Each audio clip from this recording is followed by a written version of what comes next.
네, 방금 소개받은 장재원 변호사입니다. 제가 이제 두 번째 발제로 할 제목은 법관의 독립과 신분보장은 민주공화국의 뭐 이렇게 제목은 뽑아봤는데요. 주로 이제 발표하는 거는 이번에 이제 전국법관 대표회의에서 탄핵소추 촉구 의견인데 그 의결에 대한 어떤 헌법적인 문제점이라든가 그리고 이제 전국 법관 대표회의 구성에 있어가지고 좀 나타나는 어떤 그 대표성 그리고 법률적인 문제점 그런 것을 위주로 이제 한번 살펴보도록 하겠습니다. 일단 뭐 들어가면 잠깐 보시면 지난 11월 19일이었습니다. 전국 법관 대표회의에서 동료 법관들을 탄핵하는 탄핵소추 촉구 의결이라는 헌정사상 초유일이 발생을 했는데 당시 이제 법관 대표 105명이 참석해서 찬성 53명, 그리고 반대 43명, 기권 9명. 그래서 이게 105명의 과반수가 딱 53명입니다. 그러니까 여기 이제 법관 대표의 규칙을 보니까 과반수로 의결하게 되어 있더라고요. 그래서 만약에 52명, 아니면 이게 그때 동료 참석한 법관이 또 106명만 돼서도 53명이 과반수가 안 되기 때문에 이게 가결, 찬성 의결이 되지 않는 그런 상황이었는데, 그러니까 한 표 차이로, 많은 표 차이도 아닙니다. 한 표 차이로 그게 가결됐다고, 전국법관대표에서는 이제 이걸, 이것이 만약 사법부 전체의 의견이냐, 국회에다가 얘기를 하고 언론에다가 했던 그런 상황이었습니다. 그래서 이 건이 있고 난 다음에 그 당시에 이제 전국법관대표에 참석했던 대표 법관들 중에서 울산지법 김태규 부장판사가 법원 내부의 코트넷이라는 거기에다가 여기에 대해서 비판하는 글도 올렸고 또 여기에 대해 가지고 어떤 춘천지법의 한 판사는 그 법관 대표의 대표성이라든가 법관 대표에서 찬성 의결한 판사들에 대해서 옹호하는 또 글을 올린 판사도 있었습니다. 이런 부분이 다 언론을 통해서 어느 정도 보도가 되었고, 그러니까 지금 법원 내부에서도 이 의결에 대해 가지고 서로 이제 찬반 양면이 나눠져 있고 서로 갈등, 그 내부에서도 분란이 벌어지고 있는 상황인 것 같습니다. 그래서 지금 제가 발표를 할 내용은 이제 기본적으로 법관의 독립과 신분 보장 어떤 의미가 있는지, 그리고 우리 법 체계에서 어떻게 지금 규정을 하고 있는지 간단히 살펴보고요. 그리고 법관 대표회에서 탄핵소추 촉구한 결의가 헌법적 차원에서 어떤 문제가 있는지, 그리고 마지막으로 그 전국 법관 대표회가 그 구성 및 대표적 측면에서 또 어떤 문제점이 있는지 이렇게 간략하게 좀 살펴보도록 하겠습니다. 네, 먼저 법관 독립과 신분 보장. 앞서 이제 발췌하신 김기수 변호사님 또 많이 얘기하셨습니다만은 이 사법권 독립이라고 많이 하죠. 사법권 독립. 이 사법권 독립하는 이유가 결국은 이 국민의 기본적 인권을 권력의 부패한 남용을 방지하고 기본적 인권을 보장하는 데 그 취지가 있습니다. 다수의 횡포로부터 소수자를 보호하자는 거기에 가장 큰 문제점이 있는데, 원래 입법부는 직접 국민에게 선출되기 때문에 막강한 법률 제정 등과 예산 의결권을 가지고 있고요. 행정부도 국민에 의해서 직접 선출되는 대통령을 중심으로 막강한 권력을 행사하고 있습니다. 그런데 사법부는 선거에서 선출되지 않습니다. 그래서 민주적 등산성이 조금 허약하다는 그런 측면 때문에 권력도 이 상권 중에서 가장 허약하고 그런 이유로 국회나 행정부 이런 정치 권력으로부터 영향을 받을 위험성이 좀 큰 곳입니다. 그래서 이러한 사법부를 입법부 행정부가 대등한 권력으로 만들어주는 것이 바로 사법권의 독립입니다. 그래서 그 사법권 독립의 핵심이 되는 게 법관의 신분 보장입니다. 만약 법관의 신분 보장이 취약하다면은 어떤 판사들은 자기가 판결을 내릴 때 그 자신의 신분에 대해서 이렇게 조금 걱정을 하거나 아니면 그것을 고려한 판단을 할 수밖에 없는 겁니다. 그래서 판사가 그런 여러 가지 요소를 생각하지 않고 법과 원칙에 따라서 법과 절차에 따라서 판단할 수 있도록 하고 있는 것이 그 제도가 바로 이 법관의 신분 보장인 겁니다. 그래서 법관이 헌법적 차원에서 아니 법률적 차원에서 자기의 신분이 어떤 정치 세력으로부터도 독립되어서 판단할 수 있다고 할 수 있도록 보장이 될 때 공정하고 정의로운 판결을 내릴 수 있기 때문에 그것이 지금 우리나라 헌법과 법률에서 다 보장하고 있습니다. 그래서 이제 그 부분을 2번으로 넘어가서요. 관련 규정을 간단히 한번 보면서 설명을 좀 하겠습니다. 그래서 우리 헌법과 법률에서는 법관의 신분 보장에 대해서 여러 가지 규정을 두고 있는데 기본적으로 헌법에 헌법부터 있습니다. 헌법에서 헌법 106조 1항을 보면은 법관은 탄핵 또는 금고 이상의 형의 선고에 의하지 아니하고는 파면되지 아니하며 그러니까 파면 사유를 제한하고 있습니다. 그리고 징계 처분에 의하지 아니하고는 정직, 감봉, 기타 불리한 처분을 받지 않는다. 그래서 이 징계 사유에 대해서도 어떤 이제 효력을 제한하고 있는 부분이 있고, 그래서 여기 그 다음에 이제 법원조직법에서도 똑같은 내용을 46조에서 동일한 내용을 규제하고 있습니다. 그리고 법관 징계 여기까지만 하고요. 그리고 이제 헌법 106조 2항에서는 이제 퇴직 사유에 대한 부분이 나오는데 법관이 중대한 심시상의 장애로 직무를 수행할 수 없을 때에는 법률이 정하는 바에 의하여 퇴직하게 할 수 있다. 그래서 퇴직도 어떤 법률이 이런 심시상의 장애가 있을 때만 퇴직할 수 있고, 그리고 어떤 법률이 정하는 바에 의해서 퇴직할 수 있다고 해서 이 퇴직 사유에 대한 부분도 좀 제한을 하고 있습니다. 그러니까 이 부분은 뭐냐면은 이런 걸 이유로 해서 함부로 퇴직 못하게 하기 위해서 이것도 법관의 신분 보장에 관한 규정인데요. 그래서 또 밑에 보면은 이제 법관 징계법을 잠깐 보시면 법관에 대한 징계 처분으로서 정직, 감봉, 견책 이렇게 세 가지로 있습니다. 그러니까 해임이 없습니다. 그러니까 파면하고도 비슷한 이제 이게 법원을 떠나게 하는 게 파면 외에 해임이 있을 수 있는데 지금 법관 징계법상에 해임이 없습니다. 그래서 법관을 이 직에서 물러나게 하려면은 파면이 아니면 못하게 되어 있는 겁니다. 근데 파면 사유는 아까 말씀드린 대로 탄핵 아니면 금고 이상입니다. 벌금형으로는 탄핵이 안 됩니다. 그러니까 금고 이상의 형이면 중환형을 받았을 때만 이 파면이 되는 거지. 그래서 그 파면 사유는 상당히 제한을 하고 있고요.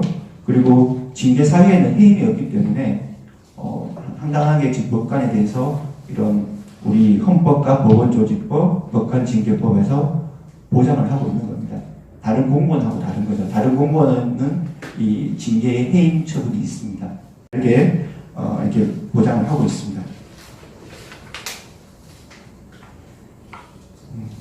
이렇게 하는 이유 중에 하나가 계속 반복되지만은 결국 이 사법권의 독립, 그 정치 권력으로부터 이 사법권의 독립을 지키기 위한 어떤 행위라는 겁니다. 그래서 이렇게 보장하고 있는데, 근데 지금 이번에 이제 전국 법관 대표회에서 이렇게 법관의 신분을 보장하고 있음에도 불구하고 법관들이 스스로 이제 동료 법관을 탄핵하라고 했는데, 그러면 그것이 얼마나 지금 부당한지에 대해서 한번 살펴보도록 하겠습니다. 일단 헌법적 차원에서 보면은 과연 이게 이제 말씀드린 것처럼 우리 헌법상 체계상 입법권은 국회, 그리고 행정권은 정부, 그리고 사법권은 법원, 이렇게 명백하게 이게 상권 분립을 규정하고 있습니다. 그리고 탄핵소추권은 국회에 있다고 명백하게 헌법에 규정하고 있습니다.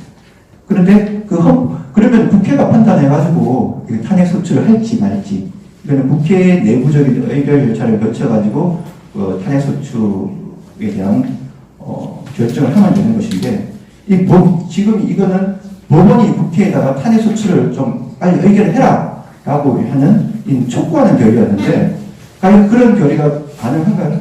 저는 이거는 상권 분립 차원에서 안 되는 부분이라고 생각합니다. 왜냐하면은 국회나 행정부에서 어떤 피고인이 어떤 문제가 있을 때 그런 법재판에 개입해가지고 그 사람을 좀 엄하게 좀 처벌했으면 좋겠다 라고 이렇게 그냥 성명을 발표하고 했다는 것 자체는 이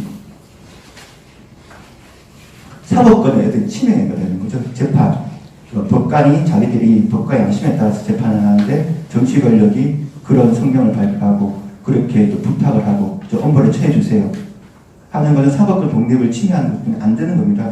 그게 안 된다면은 당연히 법관이 국회의 권한 국회에다가 탄핵소추를 해주세요 라고 하는 것 자체도 이거는 상권 분립 차원에서 안 된다는 거예요.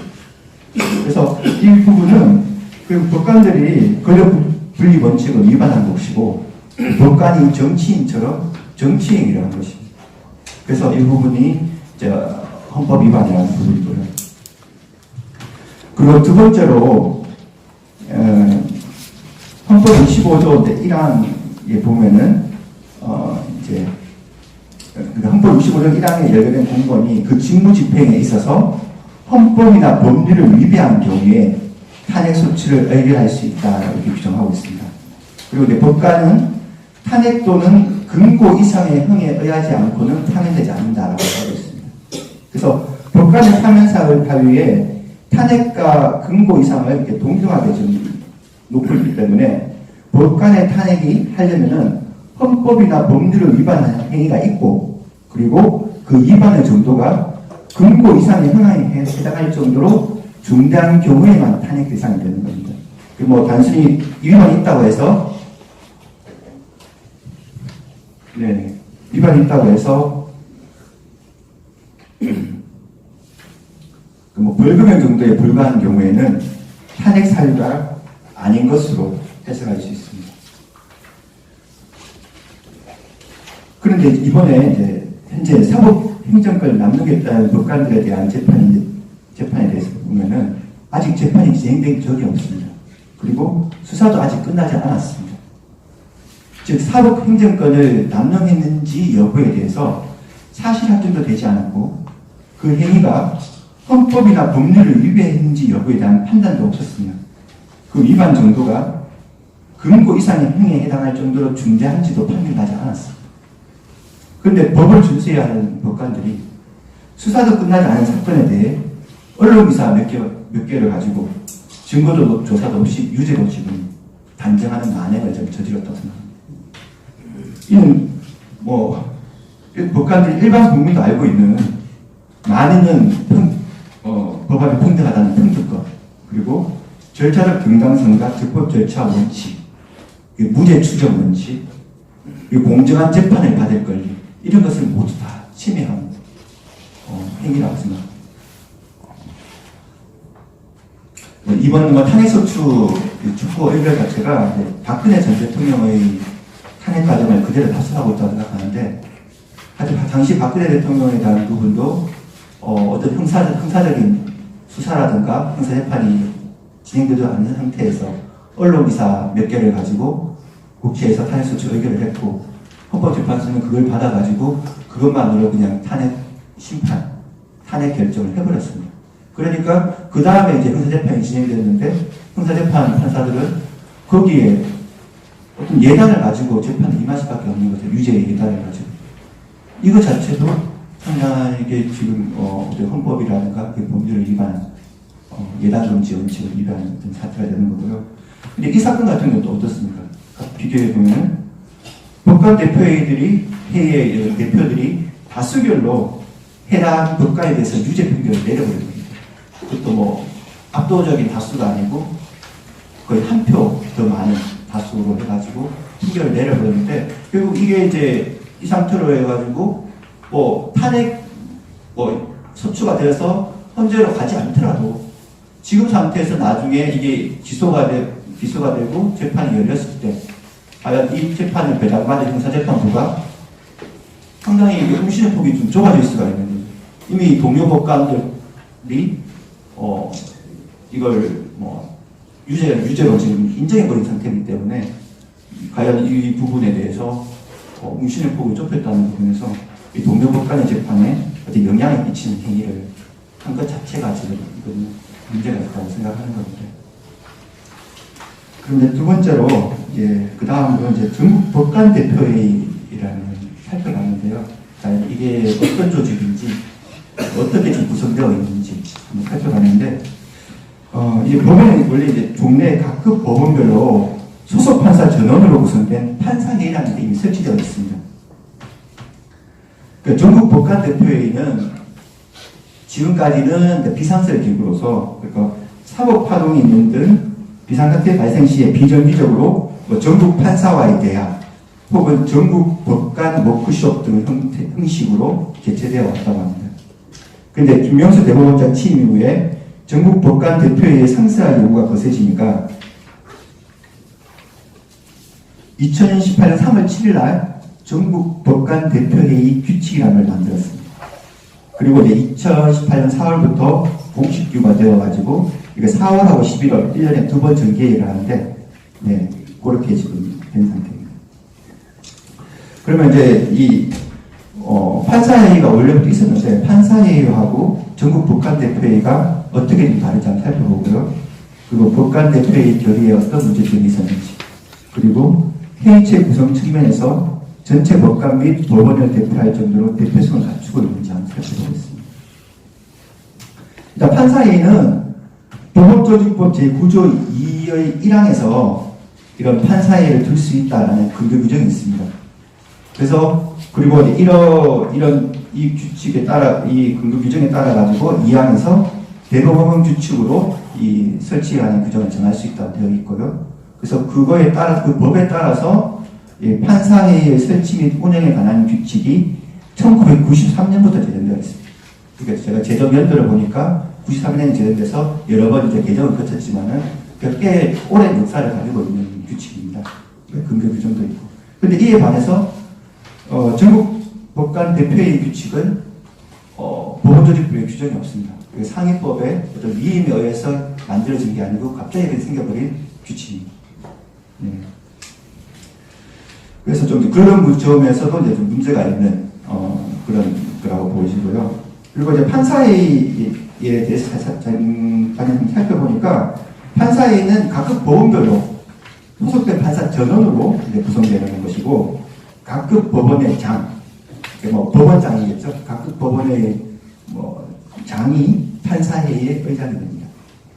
그리고 뭐 여기서 이제 구체적으로 의결하는 것은 각 법원의 운영에 관한 내규의 제정 및 개정, 뭐 사법행정에 관한 중요한 사항 이런 부분이 있고 그리고 이제 이 판사회의 결정에 따라 가지고 그 일부를 구성되는 내부 판사회의를 따로 둘 수 있다 해가지고 아마 지금 각급 법원별로 어떤 직급별로 나눠가지고 내부 판사회의가 지금 여러 개 지금 구성되어 있는 것 같습니다. 그 숫자는 제가 파악하지 못했는데 여기 이제 전국 법관 대표회의 규칙에도 보면 내부 판사회의가 좀 나옵니다. 그래서 보면은 전국 법관 대표회의 규칙 보면은 이게 총 117명으로 구성되는데 일반적으로는 내부 판사회의별로 대표자 한 명씩 이게 선출합니다. 그래서 이제 대표자를 보내는 거고, 이게 서울고법이나 수원지법, 여기는 내부판사회의별로 대표자 2명씩 이렇게 보낼 수 있게 하고, 서울중앙지법은 법관정은 300명 이상이라서, 여기 내부판사회의별로 대표자를 3명씩 이렇게 보낼 수 있다고 해서, 좀 인원은 좀 이렇게 배분을 하고 있습니다. 숫자에 비해서. 그리고 나머지 이제 뭐 지원에서 1명, 그리고 대법원 재판연구원회의에서 2명, 뭐 이런 식으로 해서 총 117명으로 지금 이제 구성을 하고 있다 하는데 여기 전국 법관대표회의 의장 뽑는 것은 좀 재미가 있습니다. 이거는 아까 뭐 판사회의에서는 거기서 제일 장의하는 건데 여기는 전국 법관대표회의 구성 이후 처음 개최되는 회의에서 그냥 선출합니다. 그래서 지금 여기 선출된 사람이 부장판사들이죠. 뭐 어디 법원장급이 아니고 그냥 부장판사가 지금 급에서 지금 의장과 부의장을 하고 있습니다. 그럼 이 정도는 살펴보고요. 다음에 다시 말씀드리겠습니다. 근데, 여기서 이제 구성을 살펴봤고, 여기서 이제, 이번에 탄핵소추 촉구 의결에서 가장 좀 주로는 문제된다고 보는 게, 탄핵 대상을 특정하지 않았습니다. 그냥 사법농단에 연루된 판사를 탄핵소추 촉구하는 의결만 했을 뿐, 구체적으로 누구를 탄핵하라고 특정하지 않았습니다. 현재 이제 언론상에서 연루되었다고 언급되는 사람들이 적게는 6명, 많게는 90명 정도 됩니다.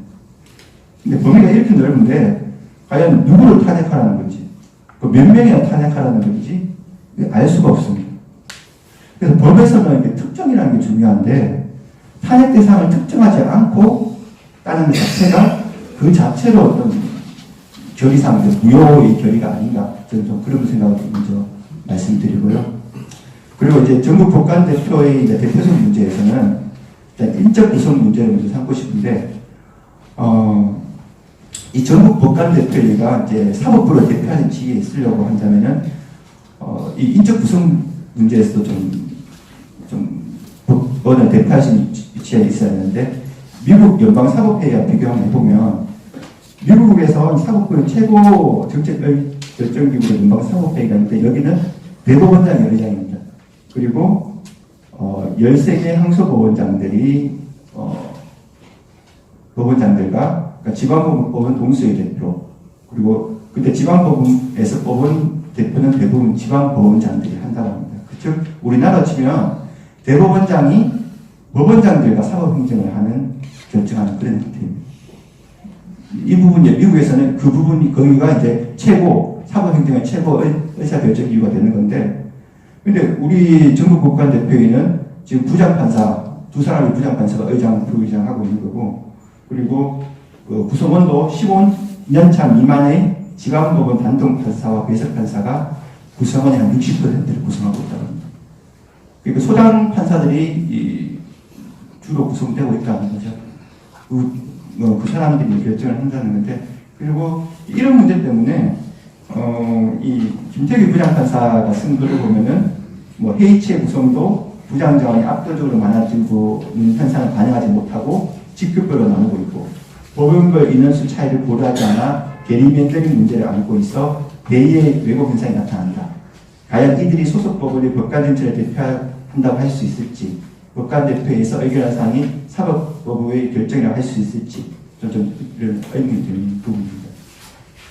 그래서 저는 이제 전국 법관 대표회의가 사법부를 대표하는 최고 의결 결과의 위상을 가지고 한다면은 이 법관 대표회의 규칙을 개정해서 대법원장을 의장으로 하고 구성원도 판사의 의장인 지방법원장을 비롯해서 각급 법원의 법원별 인원수와 직급별 인원수에 반영해서 회의체 구성을 정해야 하는 것이 그것을 변경해야 한다고 저는 생각합니다. 그리고 이제 법관 대표 의견 수렴 방식도 문제가 되는데요. 이 부분은 이제 주로 언론에 보도됐던 그 김태규 부장판사 글하고 그리고 이제 춘천지법 판사 글 보면은 어떤 식으로 의견 수렴이 되었는지가 좀 나타났습니다. 그래서 그걸 잠깐 인용해 보면은 김태규 부장판사 이런 말을 했습니다. 여기 밑줄 긋은 부분 잠깐 보시면은 어떤 대표 법관은 자신이 소속한 법관들의 의견을 수렴하고는 그것과 반대되게 투표를 했고, 또 어떤 법관은 법관 대표가 소속 법관들의 의사에 기속된다고 볼 필요가 없다 이렇게 말했다는 겁니다. 근데 여기에 대해서 이제 춘천지법의 이제 판사가 이제 이걸 반박하는 글을 올렸는데,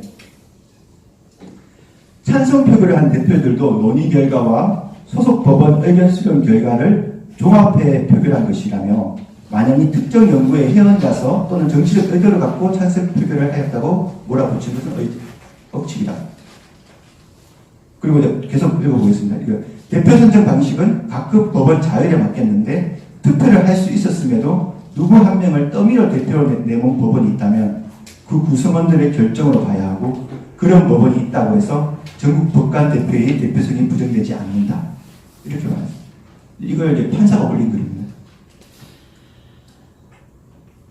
그러니까 지금 여기도 잠깐 보면은 찬성 표결을 한 대표들도 논의 결과와 소속 법원의 의견 수렴의 결과를 종합해 표결한 것이다. 자신이 종합했다는 거죠. 이게 어떤 변명이밖에 안 되는 거죠. 자기가 종합해가지고 법원에서 의견 수렴했지만은 거기서 논의한 결과를 듣고 이거는 나는 소속 법관들은 반대를 했지만은 자기는 논의를 해보니까 자기가 종합하니까 이건 찬성해야겠다. 그래서 찬성을 한 것 자체가 이것도 그렇게 했고 그것이 이 소속 법원을 대표하는 것이다 라고 이렇게 자신 있게 말하는